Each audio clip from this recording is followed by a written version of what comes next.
జగములు రక్షించే సకల జ్ఞానమూర్తి. ఎవరింట తాను కొలువుండునో కలుగును వారికి కీర్తి.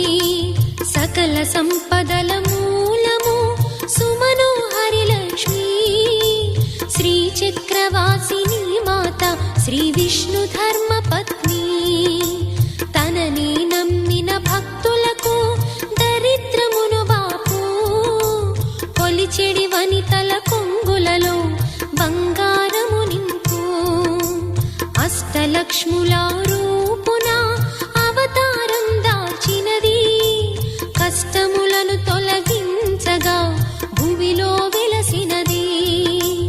లక్ష్మీదేవి కథ శ్రీ లక్ష్మీదేవి కథ. లక్ష్మీదేవి కథ శ్రీ లక్ష్మీదేవి